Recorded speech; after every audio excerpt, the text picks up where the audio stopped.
Dear friends and supporters, and even most of you members of the Käte Hamburger Center Law as Culture. Caro Valentino, sono molto contento di avere con noi di nuovo uno studioso italiano che si è laureato a Roma, quindi proprio nel luogo di nascita della giurisprudenza stessa. Se è vero? Se è vero. This lecture, as Valentino Cattelan suggests, will undertake a voyage into law, economy and cultures by using the arts and humanities as heuristic vehicle and the pure energy of money. Similar, you might see it on the wall there over in the image, as full to cross intra and inter-social boundaries.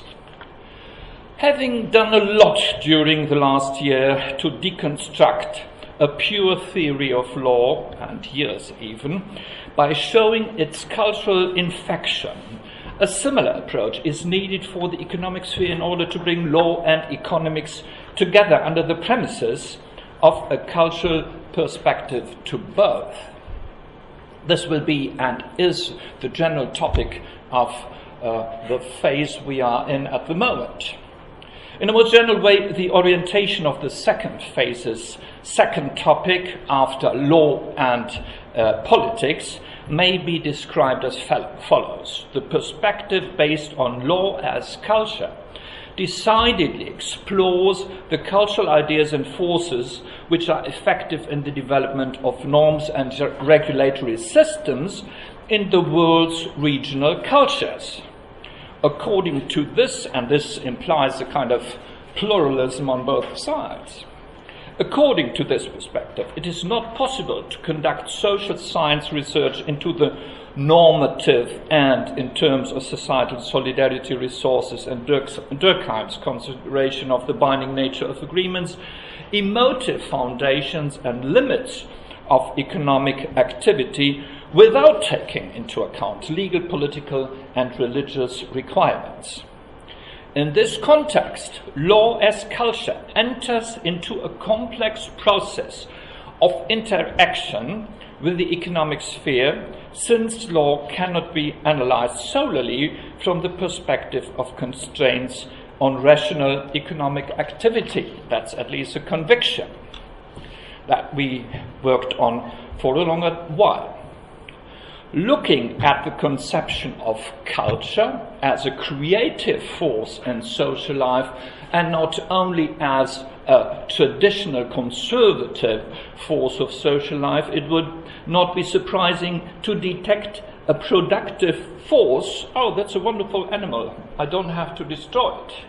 As a Buddhist that I am, of course, as you might imagine and know, I have to interrupt my talk.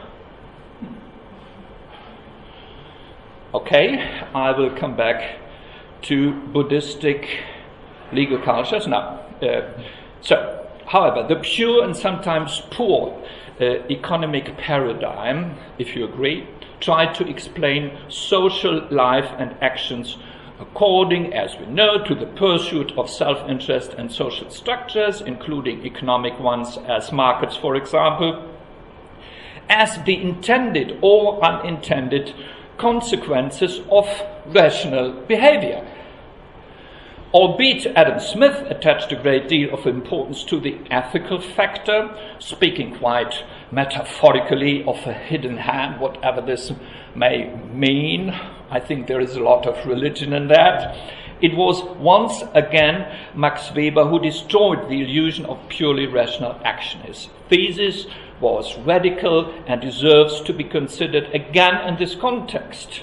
The spirit of capitalism, or as Weber put it explicitly, the culture of capitalism, or even capitalism as culture, consists in the dominance of rational action, rational structures, rational systems, a rational kind of habitus of the rational actor for whom time is money, rationality in the sense of reliability of actions, measurable return on capital in a generalized medium of interchange that will be a further topic of this talk, namely money. But all this making the difference in the Western world is established on a highly non-rational basis. That's the message of Weber. The famous economic principle was not due to the inner logic of the problem itself, so to say, that once discovered would start its heroic career in the rise of capitalism. But according to Weber, it was linked to the most irrational sphere you can imagine, in other words, religion, showing links between the Protestant ethics, especially of the Calvinist wing, and Occidental rationalism. He argued that a symbolic conception of the world, the unsolvable problem of salvation, and the predestination theory of Calvin urged the believer to bridge the horrible gap, the uncertainty of a predetermined destiny in hell, and the wish to do something about it by way of a practical solution. To take worldly economic success as a mere sign to be possibly elected, possibly, no more, no coercive power over sacred forces, and no less. A lot of traits of modern capitalism may be linked to that Protestant roots, whatever you think, how the causal relation is in itself reliable or may be brought into some doubts, of course. I won't go deeper into that. We had a lot to discuss and in the relationship with the law. But but what is in this context still important is the relationship Weber has also traced to other religions, having shown that each of the other world religions represented a different view on the world of the world. In Buddhism, Jainism, Confucianism, Judaism, and Islam, this was taken as a proof that culture, especially those systems of culture that shape our view of the world and determine our standpoint in it, namely religion, has an enormous impact on routinized ways of action, the religiously more or less rewarded kind of rational action, or the cultural hindrances to such a spirit of looking at and acting in the world. I won't go into the details of a critique, conjectures and refutations of Weber's thesis, for the most general hypothesis has not called into question that religion lays at the ground not only of the cultural sphere itself, to put it in Durkheim's words, dans le principe tout est religieux, but even the seemingly most secular kind of actions, as economic behavior has cultural religious roots in this perspective. This insight has enormous consequences for our problem of understanding and for the attempt to explain the relationship between the economic and the religious and the legal sphere. So I come back to the journey. Interestingly enough, Valentino Cattelan has named his adventure. To start, he will explore, as he said, Western intrasocial borders by entering the Theatre of Modernity, the metaphor he will have to explain to us, by using an approach through drama, especially law and literature, taking up by way of Shakespeare's tragedy of Hamlet and The Merchant of Venice. Then in the second step, if I understand right, Mangan's Limits to Growth, that remind us, a book that has been written in 1972 about the limits to growth, where perhaps for the first time really the boundaries of the economic paradigm had been really put on the table and the international agenda in a very impressive way.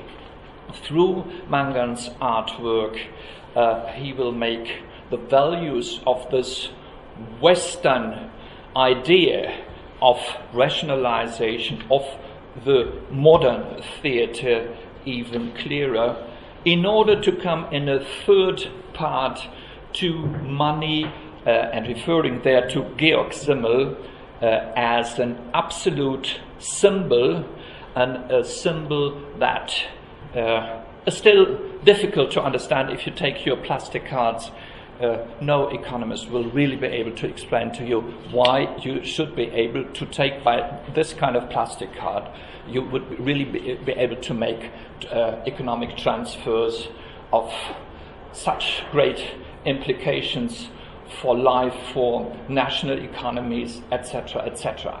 Nobody is really, perhaps he will be able this evening, from a perspective that I did not mention until now, because his special way to show us, or to make clearer, the logic of our way to conceive the relationship between the sphere of economy and the sphere of law through an understanding of money in the Western world is by looking into a mirror. And this mirror is Islamic law, is Islamic civilization. We talked about this before, and we will discuss it later on, where it comes from, this interest in Islamic civilization that he will use, as far as I understand, as a way to show us more and more precisely what we are doing in the Western world when we are doing economics, when we are doing law, etc. So, he's well prepared for such an undertaking because he's a legal scholar on the one side with a specific interest in comparative studies and a focus on Islamic law, economics and finance. That will be a main point. Since 2016 he has been research associate at the Saudi Spanish Center for Islamic Economics and Finance Business School at Madrid. Prior to this, he held research and teaching positions at the University of Rome, the Oxford Center for Islamic Studies, the University of Florence, etc. In 2017, he served as a senior research fellow at the Max Planck Institute for Social Anthropology in Halle. So we are very familiar with the research projects of Marie-Claire Faublès, with whom you were in touch. He also taught the module Islamic Law, Ethics and Society in the graduate program in Islamic Studies and Humanities at the Institute of Ismaili Studies in London. He holds an LLB and LLM in Italian law, LLM in comparative law, etc. He later earned a PhD in law and economics from the University of Siena with a dissertation on the topic Babel, Islamic contract law and derivatives, how to structure Sharia-compliant financial options, a topic that still seems to really to make him work in that direction. During the time of his doctoral degree in 2008, he was also a visiting researcher at School of Oriental and African Studies, SOAS, of the University of London, profiting also from works by Werner Menske, who you might remember his visits to our center, with a great perspective on Indian law and the plurality and plural legal pluralism. He's the author of several journal articles and book contributions on Islamic classical fiqh, the law of Islamic finance, Islamic property rights, and the epistemology of Islamic economics. So what we can really learn from looking through the lenses of Islamic finance and economics. Moreover, he's the editor of the volumes Islamic Finance in Europe Toward a Plural Financial System and Islamic Social Finance, Entrepreneurship, Cooperation and the Sharing Economy. Since April 2018, he is, as we know, a fellow at our center, and we have today the chance to discuss with him his approach and his work. Ora siamo tutti molto curiosi di quello che tu avrai da dire su questo soggetto così attuale ed importante in questi tempi. Passo la parola a te, Valentino.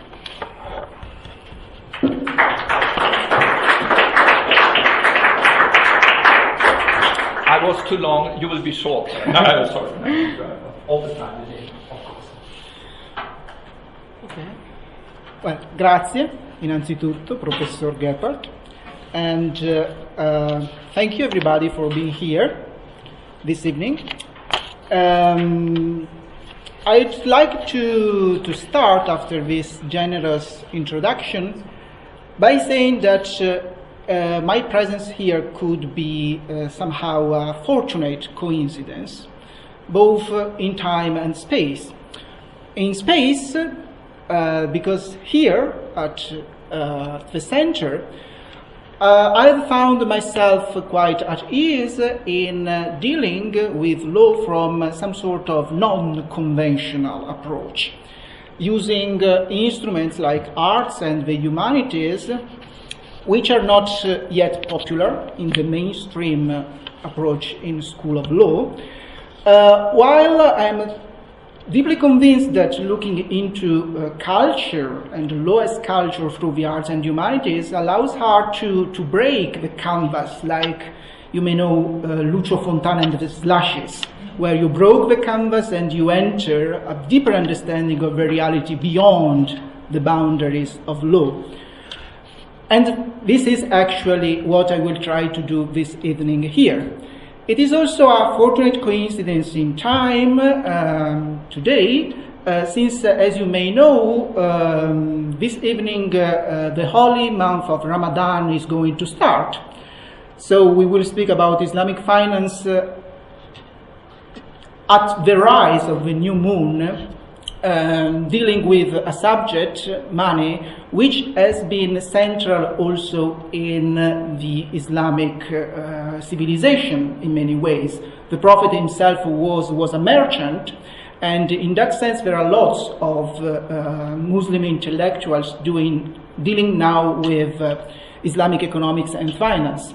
Now, speaking of money, of course, let me start with a reference to Georg Simmel, who spoke about money as the only cultural product that it is pure energy, that has fully cast aside its substantial bearer, so a coin or a plastic card, through its being symbol and nothing but symbol. Now, this evening I will try to explain Islamic finance and also conventional capitalism in some sort of symbolic way.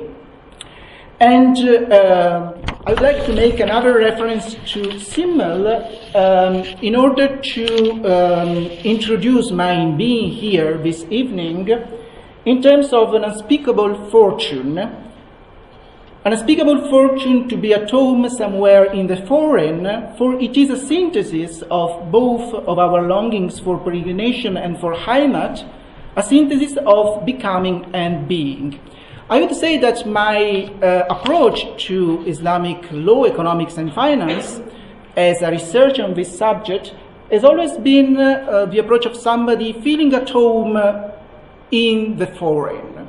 In which sense? In the sense that while we try to understand Islamic finance, we have to keep in our mind that we hold with ourselves our home. In which sense? In the sense that we have behind us some sort of deep cultural construction, so our Heimat, that we keep in understanding foreign cultures. Now, this is a preliminary consciousness of which I will speak of later. But at the same time, Islamic law, economics and finance, of course, as a foreign domain, requires some sort of transcultural capability to move in between the foreign and home with skillful means that I have found in the arts and the humanities. In this sense, this evening we will try to peregrinate, keeping with us our home, in a synthesis of becoming and being, while trying to understand Islamic finance. Now, I'm pretty sure that you have some knowledge about Islamic finance, But just to introduce the topic, I have written down here which is the standard introduction to the subject. Islamic finance is defined as the system of financial transactions which are compliant with Islamic principles. Compliant means different things, so the author here refers to Islamic law, Islamic contract law, Islamic economics. Of course, this is a preliminary definition that I will deconstruct later on, but just keep in mind that the canon of Sharia compliance is what we refer to dealing with Islamic finance. Some financial products belong to the system of Islamic finance if they are Sharia compliant. What do we have and why Islamic finance is different from conventional finance? I would mention three fundamental features. First of all, Islamic finance refers or tend to relate as much as possible to the real economy. So we need something material traded in order for a transaction to be Sharia compliant. Something real means that we operate on structures of trade or on structures of sharing, like in an enterprise or an investment fund, and we cannot operate or make profit through interest. This comes from the second chapter of the Quran, where it is said that God has admitted trade but prohibited interest. So we are speaking of a financial system which is today complete because we have Islamic banks, Islamic insurance, Islamic investment funds, Islamic certificates. The name sukuk is actually used for Islamic securities, which are considered Sharia compliant if linked to the real economy, if there is no interest involved, and if there is no speculation. Okay? So these are the basic differences that are used in order to describe Islamic finance through the legal canon of Sharia compliance. And I will come back to Sharia compliance later on. But of course, in order to make a critical understanding of the canon of Sharia compliance, as Professor Gebhardt said before, I have structured this lecture as a kind of voyage into law, economics, and cultures in three parts, which of course are interrelated to one another, but distinguished for our convenience. The first part is our Heimat, our home. So the attempt to explain some sort of cultural background of our Western law and economics in dealing with modern capitalism. So the title that I put is Our Self, which is constructed necessarily in comparison to the others. The second step will be the most important part of the trip through a transcultural comparison. So I will refer to limits to growth, as mentioned before. And in the third part, I will try to come back to the meaning of Sharia compliance and the nature of money as pure energy and absolute symbol. So speaking about the different values that are incorporated in the objective value of money. So all these three parts are interrelated, and as I told you, they try to look at law and economy beyond the canvas, moving outside, or better, through the rational boundaries that we usually apply in order to have a better understanding also of Islamic finance in a mirror with ourselves. Now, looking and now entering the first part of our voyage, looking at ourselves is in some ways a very intricate enterprise, because our own culture is part of what we are. So it is actually what is our self, our understanding of law and nature and economy.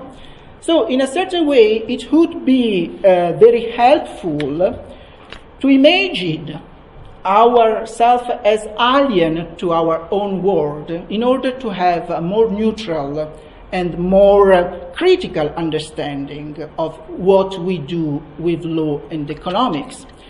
In this sense, and to start with a comic strip, this voyage, I put this strip, which was forwarded to me by a close friend of mine who is an anthropologist in the ancient world, in the Roman world, with whom I usually discuss anthropological problems. Here you find two aliens from the planet of Zorblax, so outside our world, making fun of Plato and his Socratic dialogues, where Plato discussed justice as it was a physical objective law, a physical objective reality belonging universally to everybody. Now, as Professor Gebhardt said, and as I remember from the lectures of Roman law by my old professor, jus is ratio scripta for Roman lawyers, for civil lawyers. It is universal written rationality that belongs, or we pretend it belongs to everyone. Of course, looking at the same topic from the side of Islam, Sharia is universal too. So again, this creates the first problem of understanding ourselves in relation to the other. Now, being alien to our own culture has been in a certain way the secret dream of comparative lawyers. It has been for decades some sort of philosophical stone of Harry Potter. If you imagine that the first International Congress of Comparative Law in 19,000 was dedicated to unify the law under the civilized nation, which was, of course, the Western nation. So that sort of colonialistic approach in legal terms has been criticized, and of course we have moved away from it, but the dream to be alien of ourselves, speaking of some sort of neutral law tertium comparationis, has been on our background for many decades.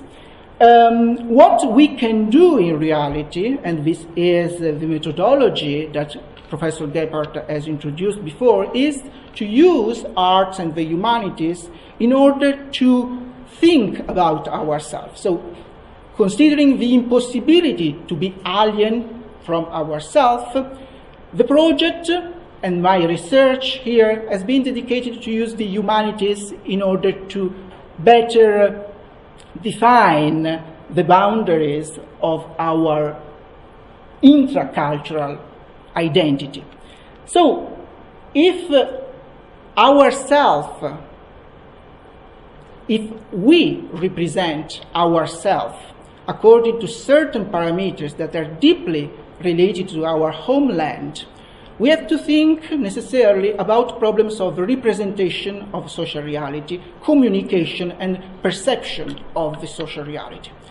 Now, considering the impossibility to be alien to ourselves, there is actually a place in our own culture where we represent the reality, and this place is theater. So this first intracultural analysis will be introduced through theater and what I have defined as the theater of modernity.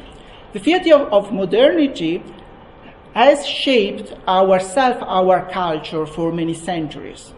In some ways, we are a modern actor in the sense that we are on a modern stage and we behave according to some sort of deep assumptions that I have tried to summarize here, and of course we can discuss later on. The theater of modernity, which is ourself, has worked and keeps working according to a binary code which has been used to interpret law and economics, in the sense that our West is defined as modern, it is defined as rational, and everything else which is non-Western is in our mind non-modern, or at least there is this tendency of conceptualization. And to describe the non-West, we keep using adjectives like spiritual, moral, cultural, ethical, religious. Islamic law is religious law. Islamic finance is a kind of ethical finance. Islamic economics has no rationality, it belongs to some sort of ethical sphere. Now, these are, through the literature of the subject, some sort of deep assumptions that can be understood in some ways much better through this kind of approach, where we tend again to replicate the idea that the West keeps a universal objective reason, the reason of law, of Western law, the ratio scripta, while the non-West is the bearer of particular subjective values, the values of Sharia, the values of Chinese traditional religion, or African customary law, and so on and so forth. Now, this is just to underline which kind of hidden and somehow not really hidden assumptions we keep in our mind when we speak of the rationality of law and economics, in a very, very comfortable way. Just to give you another example, which refers to law and the relationship between law and language, we find perfectly comfortable with ourselves when we speak of Sharia as Islamic law. But what if I speak of law as Western Sharia? Logically speaking, I've just put a mirror, but the assertion that law is a kind of Western Sharia, where Sharia means right path, to us as a linguistic expression does not make sense. And of course, this lack of sense is related in some ways to these strong cultural assumptions, which can be in some ways well described if you think of the tragedy of Hamlet. Now, the famous monologue, "To be or not to be," is exactly the best representation of the theatre of modernity. To be West or not to be West, to be rational or irrational, the anxiety of ourself represented through a mirror where you realize your identity through the mirror of the others. And of course, speaking of a theatre of modernity, in Hamlet, we find this rhetorical stratagem in Act 3, when Hamlet, in order to discover if his uncle Claudius is really guilty of the murder of a king, put on stage a play in order to discover the truth. Now, in a certain way, this is a reference, this is a circular reference. This is what we are trying to do, looking at the theatre of modernity as we were the courtesans at the castle of Denmark, in order to better understand what is behind the stage. Of course, referring to the West and the construction of the identity of the West with reference to the non-West, a clear and immediate reference goes to Said Orientalism, and of course the interpretation of our way to represent the East as a practice of cultural differentiation from the East. The West exists in opposition, in a dialectical relationship to the East, and the East itself, as constructed bilaterally, is also identity in some ways against the West, and keeping in itself through some sort of agency appropriation the theatre of modernity that is still on play. Of course, the theatre of modernity represents a very powerful instrument of geopolitical dominance. And so it's part, of course, the literature on Orientalism, on post-colonial studies. As I said, the Western spirit has defined itself in the last centuries against the Oriental ghost. Now, speaking of the spirit and the ghost, of course, there is another reference to Hamlet and the ghost of the father coming from the purgatory. And speaking of the spirit of the West, we, of course, can refer to the spirit of capitalism as described by Weber. Now, there is another important play by Shakespeare, The Merchant of Venice, where the spirit of capitalism is put on stage. The Merchant of Venice was written in 1590, immediately after England legalized interest.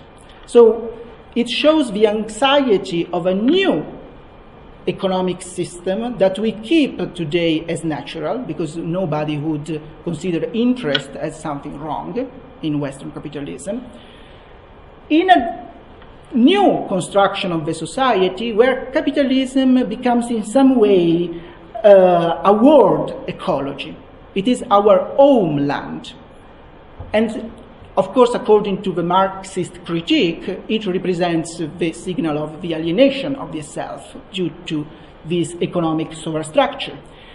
I just want to make a reference to a very important book in my mind, which is a book written by Nelson on the idea of usury, where Nelson speaks of the passage in modern capitalism from tribal brotherhood to universal otherhood. In modern capitalism, and this is the most significant sentence of the book, all of us are brothers in being equally others. The objectivity of the economic rational dimension has dismantled the ethical and religious background, and of course we keep the idea of justice as something formal, in the sense that money itself becomes the value to which we refer in that sort of alienated system.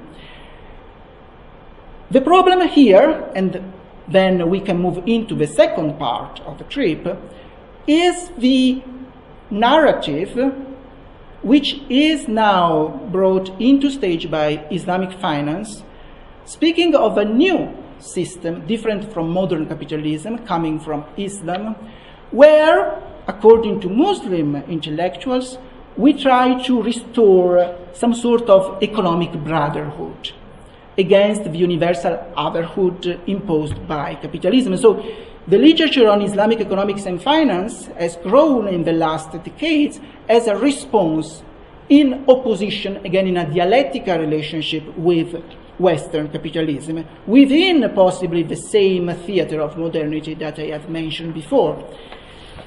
Now, all these references to Shakespeare in some ways has been functional and have been helpful for some sort of intracultural analysis.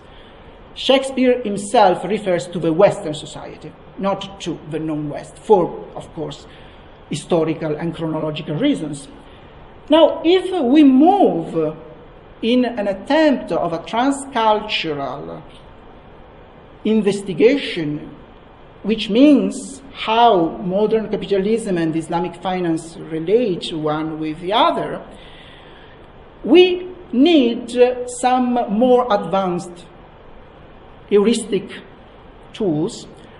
And what I have suggested is that this heuristic tool can derive from this piece of contemporary art entitled Limits to Growth. The title actually comes from the report of 1972 mentioned by Professor Gebhardt. I brought with me this book which describes the different artworks by this Australian artist, where it is said that Nicholas Mangan masterfully balances a number of complex narratives in his moving image installations. In his work, micro and macro worldviews spin around one another, creating new forms of knowledge and experience. In some ways, you can just have a look, the idea of all the artworks by Nicholas Mangan is the problem of development and how much there is some wasted value in our way to deal with money. Now, this piece of contemporary arts, in particular Limits to Growth, is extremely helpful, in my mind, to understand a bit more about Islamic finance and Western capitalism, since it creates a very valuable interdependence between two kinds of currencies. On the one side, contemporary bitcoins, and on the other side, the rice stones of the island of the stone money, which were in use many centuries ago in the island of Yap in Micronesia. The idea, now just to give you a visual reference, rice stones were something like this.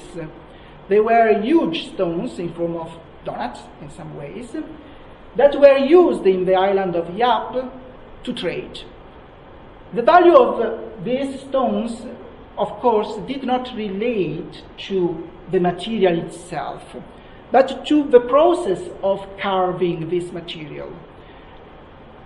At a certain point, the story says, some people from the island of Yap had the opportunity to arrive to Palau, a very distant island, and they found there a new kind of stone that they were able to carry back to their island.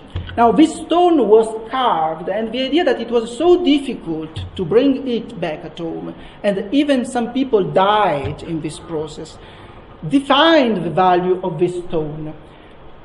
This stone was kept for like 3 or 4 centuries as the currency of the island. Of course, being so heavy, they were not moved, and all the transactions were simply registered orally by the community. All the people on the island knew that a certain stone belonged to somebody because there was some sort of oral tradition behind, and this gives you the idea of a symbolic value of sharing money in a certain community, as we do actually.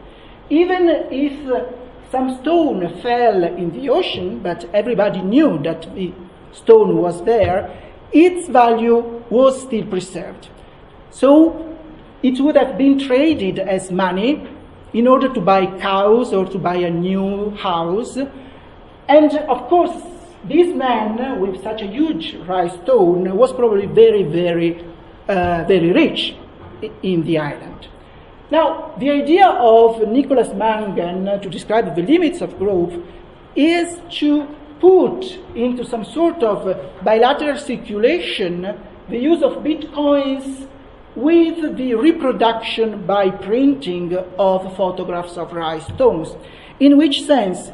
In the sense that this kind of installation made by Nicholas Mangan, that I had the opportunity to visit last year in Berlin, consumed the money produced by a miner of bitcoins. Now, a mining installation for bitcoins consumes electricity and gives the certainty about the transaction. So it produces money in a certain way if you are in the circle of Bitcoin currency. And this Bitcoin's money was used to reproduce the photographs of rice stones in a circular relationship, making, in this bilateral connection, an idea of production and consumption of values, and at the same time of a re-evaluation of this value from bitcoins to rice stones and vice versa. Now, of course, I cannot give you the impression of being there because the installation had also the sound of the sea, the possibility to interact with the mining machine, but being there as part of this circle gave me the idea of interacting in some ways in this bilateral space linked to some sort of different identities of money. From the fact that these stones were used as currency many centuries ago, to the fact that now we use immaterial bitcoins and we attribute as a social global community some values to these bitcoins, even if they do not really exist, physically speaking, and nobody has seen them. So we are actually on the same situation of a rice stone down in the ocean. But we share the value of bitcoins, and there are people making money through bitcoins. So again, very, very surprising as an attempt to describe the limits of growth through art.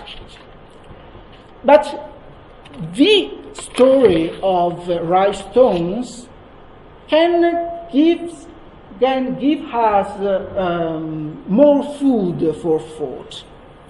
because there are in the story of Rhinestones two important events that I have necessarily to mention.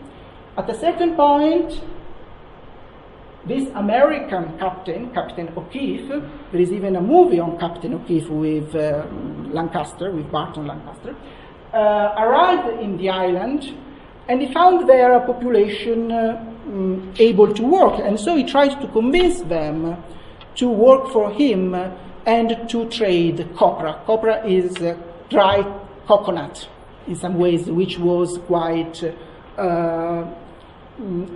researched at that time. Of course, the happy people of the island of Yap found no necessity at all to change their life and to undertake this new trade. And at a certain point, Captain O'Keefe was able to convince them by offering as a reward some sort of iron tools through which they could carve their rhinestone much easier. So, of course, this new technology, iron tools to carve the stone and to make this procedure of hand carving quite easier, was welcome, and the whole population started to work for Captain O'Keefe. What was the result? The new rhinestones, carved through this new technology, did not keep anymore the same value of the ancient rhinestones, the ones who were carved through other stones, so they were more difficult. There was much more labor was needed for the ancient rhinestones. And so the result in the end was a process of inflation. The value of new rhinestones was so low that at a certain point the population itself recognized no more money, no more currency in the new rhinestones. And this is a very, very good example of a process of devaluation due to extra-cultural factor. New technology coming into the island, changing the system of values, so changing the symbolic space of the production of money, through which money itself had no more value. Just keep in mind this first event because I will mention it later on. A second very interesting event happened 20 years later when the island was conquered by the Germans, so by the German, I do not know if there was an empire there, but it was Germany colonizing this island. And the German authority tried to convince again the local people to work for them, and especially to rebuild the streets for commercial reasons. Another time, the Yapese, the population of the island of Yap, found no reason to work to rearrange the streets. And so the magic idea by the German authority was just to put a black cross on the rhinestones of the most powerful families of the island, just to show that those families had a debt with the government. Now, just think in symbolic terms and how much pain there is on a black cross on your wealth. Being in debt, officially in debt, in public, in front of all the population, was so dramatically painful for the most powerful family that they immediately started to work in order to remove the black cross. So magically, again, for no reason for us, because a black cross on a rhinestone for us today makes no sense. At that time was a very, very efficient system through which the population was obliged in a certain way to work. Now, this case is quite famous in economic literature, and also Milton Friedman, the famous economist, make a reference to it by saying, how can people be so illogical, starting to travel, to trade, to work for a foreign power just because of a black cross? Now, in one of these papers, actually, he found that we rational people actually behave in the same way. Because at a certain point, France feared that the US government was not able anymore to repay, according to the golden standard, its debt, and so required the US government to give the gold back. Now, of course, moving the gold from the US to France was quite a difficult operation, in the same way it was difficult to move rice stones from one side to the other side of the island. So the solution was just for the US government to put a label to mark some of the gold in order to show that that gold belonged to France. Now, Milton Friedman quite skillfully says at a certain point that it is exactly the same thing of putting a black cross on a rice stone. I mean, physically speaking, to put a mark on some gold or to put a black cross on a rice stone, symbolically speaking, works exactly in the same way.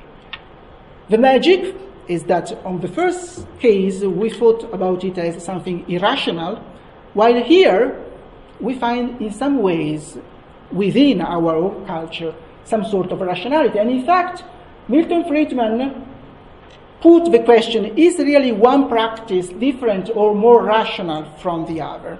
No. Both of them describe the nature of money as a myth that is real and rational only within some sort of intercultural boundaries. So we share the value of gold, we share the value of bitcoins, we share the value of rice stones, because all the community is involved in the same belonging and in the same cultural identity. Now, keeping all this in mind, and particularly the idea that new technological instruments coming into a closed community changes the value of the money and can restore the value, if you think of the black cross or the rice stones, we can actually jump finally into the realm of Islamic finance. Now, the criterion of Sharia compliance, in a certain way, works exactly as a new myth in the market. The market of Islamic finance has grown in the last 40 years through the myth that Islamic finance is restoring Sharia. So, from the island of stone money, what we have today is an archipelago of meaning, the archipelago of meaning of Islamic finance, whose reality in some ways is more complex than the reality of rice stones. In which sense? In the sense that necessarily, because we are not anymore in a closed community, but we are in a global financial system, each kind of transaction of Islamic finance is built on the one side through the closed myth of Sharia compliance plus some elements coming from conventional capitalism. So we are in a reality where the iron tools brought by Captain O'Keefe are already part of the picture. In this sense, within this archipelago, something more complex than the island of stone money, we find a sort of global socio-economic space, because Islamic financial transactions move today from Dubai to the UK and then back to Indonesia or Malaysia in a global system. This is undeniable. With an archipelago of meaning linked to capital flows, where money itself becomes a vehicle of meaning which is differently reformulated according to all the actors involved. To give you a clear explanation, a Muslim person in Indonesia investing in Islamic finance keeps with himself the myth of Sharia compliance. For an investor in Switzerland, the value is, of course, the iron tool of capitalism, is just profit. There is no link anymore to a criteria of restoring Islam in some ways. This, of course, has an impact also on the law of Islamic finance, which is not at all Islamic law. In the law of Islamic finance, we have an archipelago of different norms where state law, transactional law, lex mercatoria, business practice, and Sharia compliance interact.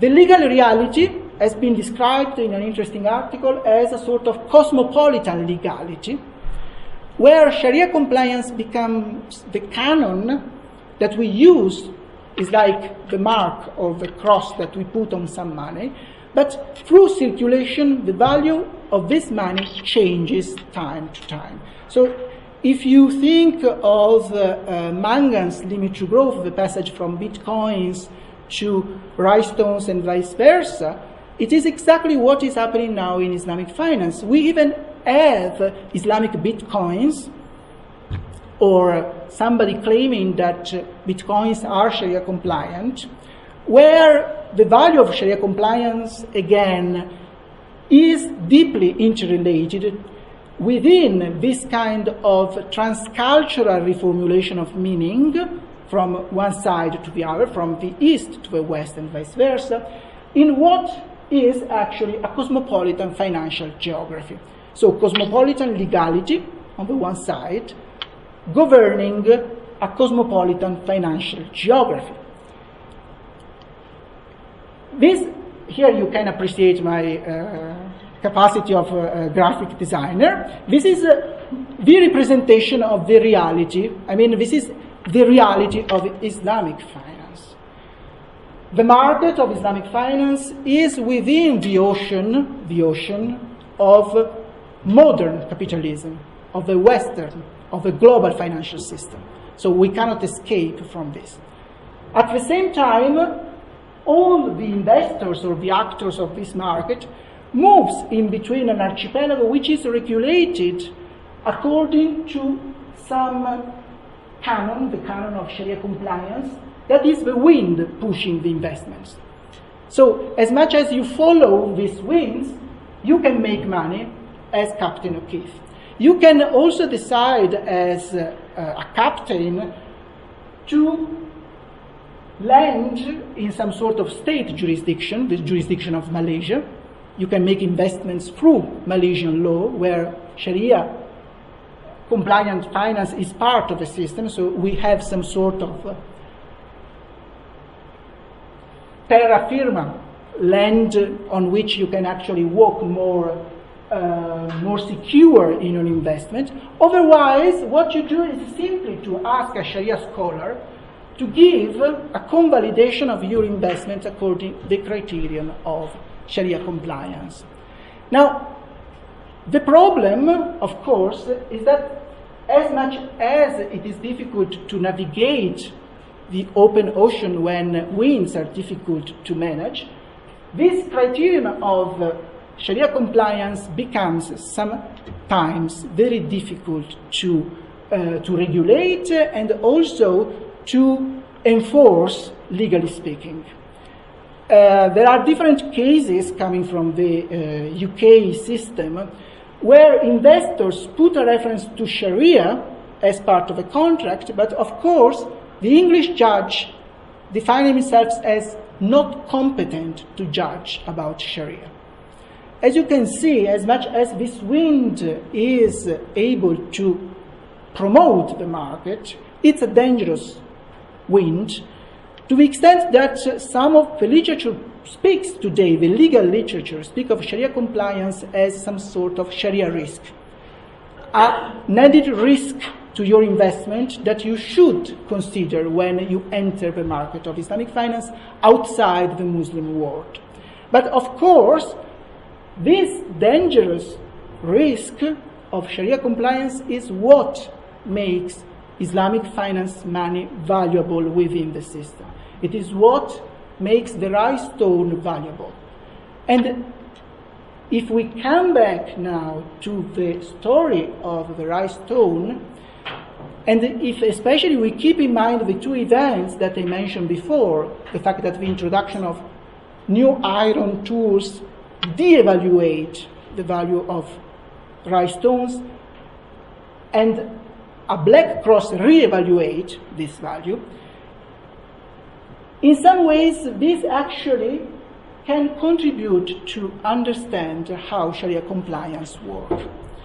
The canon of Sharia compliance, which is what, as I said, explains the space of Islamic finance, comes many times from the certification by a Sharia scholar. So within the Muslim world, we have countries like Malaysia, Indonesia, Dubai, Abu Dhabi, Saudi Arabia, with a regulation on Islamic finance. So it is the state writing down the rules of Sharia compliance. Outside the Muslim world, let's say that me as an Italian investor, I am trying to make money through Islamic finance, I have to contact a private Sharia scholar in order to certify my investment. So the space, as an archipelago of meaning, as in the artwork by Nicholas Mangan, determine in each step a conversion of conventional capitalism to Islamic finance and back from Islamic finance to conventional capitalism. So the process of conversion, of course, can be described as a religious conversion, if you're Muslim, or an economic rational conversion. And again, it gives you the idea of this mirroring effect. In what is necessarily a trans-social space of cross-cultural hybridization, where we find, and then we come back to Shakespeare, both merchants of Venice, dealing with modern capitalism, and merchants of Mecca, dealing with Islamic finance through the light of Islam and not finance. So again, Islamic finance both as Islam on the one side or financial values on the other side. The problem here, and this is the end of our trip, is the attempt to understand which kind of symbolic value we are defining through Sharia compliance. Now, coming back to the definition by Simmel, according to whom money is the only cultural product that is pure energy, that is totally disjointed by its substantial bearer. So it can be a rice stone, it can be gold, it can be Sharia compliance or anything else. Which is the meaning behind Sharia compliance? Do we have Islam behind Sharia compliance or something else? Now, as I said, Sharia compliance outside of the Muslim world is provided by Sharia scholars. So you have, operatively speaking, people with an education on Sharia convalidating the investment with their signature and giving you a certification of Sharia compliance. Now, the problem is to understand which is the legal value of this certification. The most valuable instrument that I have found till now, but I am open to suggestions from the audience, is a very famous anthropological work for the people working on Islamic legal studies, made by Messig and entitled The Calligraphic State: Textual Domination and History in a Muslim Society. Messig is an American anthropologist, and he spent 10 years in Yemen, in a small village, in the village of Ib, trying to understand the social value of legal documents in use in the village. Now, in the book, The Calligraphic State, the texts themselves, these legal documents, are used as some sort of hermeneutical vehicle to understand the structure of power and authority in the village, where, of course, Sharia scholars there used legal documents to impose Sharia, so to impose or to regulate the reality according to the Quran. So in a process of textualization where the text with capital T, of course, is the Quran, putting the Quran in the world through the legal document. The process of intextualization described by Messig is a bilateral process. On the one side, you have the Quran entering the society. On the other side, you have the Muslim society adhering to the Quran through the text. And of course, the calligraphic state works itself as a political entity in this analysis, as a textual polity in a discursive condition. So it's like spoken language, where you have the grammar of the language and the people speaking the language itself, where the textual authority is empowered by the validity discourse of Sharia. Now, if we use this technique, this anthropological technique with regard to Islamic finance and with reference to the certification of Sharia compliance, what we find is actually that the law of Islamic finance, as it has been practiced in the last 20 years, witnesses by itself in somehow a shift in the sociology of Islamic law. In which sense? In the sense that traditionally speaking, and also in the village of Ib, analyzed by Messick, what we had by Sharia scholar was the practice of fiqh. Fiqh is the term for Islamic jurisprudence, Islamic law in classical trade, where actions were judged by rules legitimized by their own context. Now, the social power of legal documents in the tradition of fiqh was made in direct contact with the context of their own production. There are important papers written by experts of Islamic law explaining how much fiqh relates to the material dimension of a Muslim society, and so in a certain way it is not abstract at all. And of course we can discuss about this problem. But certainly, moving from the legal documents of the village of Ib, confirming the validity of the practice of fiqh, to the realm of Islamic finance, what we find is a canon of Sharia compliance where we do not judge any more physical actions but products that are not judged but ratified. So we do not have anymore a validity discourse, but a sort of ratification discourse ex post.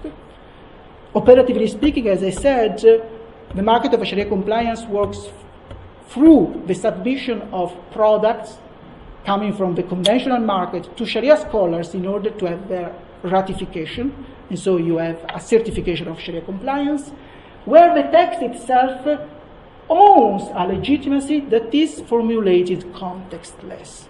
Now, again, if you take the text as an instrument of authority and power in a social reality, and if we move from the social practice of fiqh to the application of the canon of Sharia compliance, sociologically speaking, we do not have anymore a validity discourse, but a ratification discourse by somebody working without any contacts with the context behind. The final result is that the meaning of Sharia compliance, if we admit that money, of course, is an absolute symbol, incorporates in some ways the foreign technique of law, the abstract dimension of law. So paradoxically, Sharia compliance is already an iron tool. It's a technology coming from outside, which is claimed by its own promoters as purely Islamic, when it is actually part of modern capitalism. You can see that this hybridization is so strong that it becomes difficult to judge how much Islam and how much finance, conventional finance, we have in this market. Where we have moved necessarily from the hand-carving process of the rice stone to the calligraphic state of Messick, where we have handwritten document, to some sort of typewritten market. So Islamic finance has a typewritten market through the canon of Sharia compliance, where under the lenses of Sharia compliance certification, we do not have any more the reality as fiqh worked in the past, but we have financial securities under scrutiny. Factually speaking, operatively speaking, Sharia scholars evaluate contracts which have necessarily an abstract nature. So we have moved far away from the traditional application of fiqh, and we have entered somehow what I have described as a dematerialized Sharia. Sharia which exists as an abstract entity in the market of Islamic finance, but is not anymore part, or it is not expected to be performed in the reality as in the tradition of fiqh. Now, I hope that all these references to the arts and the humanities, and especially the story of the rice stone, have been meaningful enough to explain all the problems related to this subject. But in a circular itinerary, I'd like to end again quoting Simmel, where he says in his diary that he will die without intellectual hires, and this is a good thing. But his legacy is like one consisting entirely of cash distributing among the many hires, each of whom invests his share in his own trade. So even if you have never studied Islamic finance and you will never study Islamic finance in the future, I hope that this talk is like cash that you will use for your own purposes. Thank you very much.